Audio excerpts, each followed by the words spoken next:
ప్రతి ఒక్కరికి హృదయంలో సేవ చేయాలనే ఆలోచన ఉంటుంది. కానీ ఆర్థిక పరిస్థితులు, జీవన పోరాటాలు, వృత్తి ఒత్తిళ్ల మధ్య అది కేవలం ఆలోచనగానే మిగిలిపోయింది. కానీ ఆదోనిలో ఒక వ్యక్తి మాత్రం తన ఉన్న దాంట్లో నుంచి పంచుకుంటూ 4 ఏళ్లుగా మానవత్వానికి నిదర్శనంగా నిలుస్తున్నాడు. శ్రీ లక్ష్మీ వెంకటేశ్వర. మన ఆదోనిలోని మున్సిపల్ మెయిన్ రోడ్ లో ఉన్నటువంటి శ్రీ వెంకటేశ్వర మొబైల్ షాప్ ముందు చాలా మంది అభాగ్యులు, వృద్ధులు భిక్షాటన చేసేవాళ్ళు చాలా మంది కూర్చున్నారు. నేను ఏంటని ఆశ్చర్యపోయా.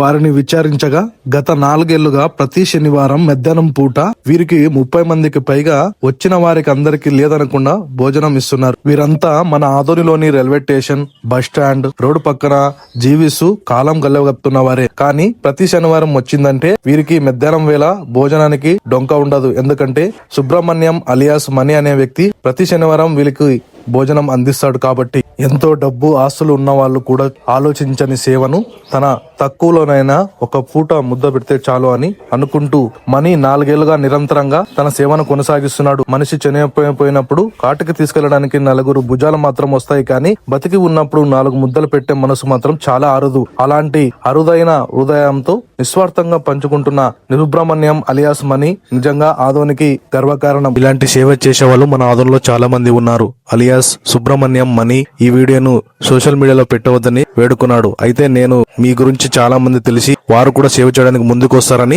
ఒప్పించి ఈ వీడియోను పోస్ట్ చేయడం జరుగుతుంది. ఏంటో మామ, ఇలాంటి దృశ్యాలన్నీ నాకే కనబడతాయి. మరిన్ని ఇలాంటి వీడియోల కోసం మన ఆదోని మిర్రర్ ఇన్స్టాగ్రామ్ పేజ్ ని తప్పక ఫాలో అవ్వండి. ఈ వీడియో 4 షేర్ చేసి ఇన్ఫర్మేషన్ షేర్ చేయండి.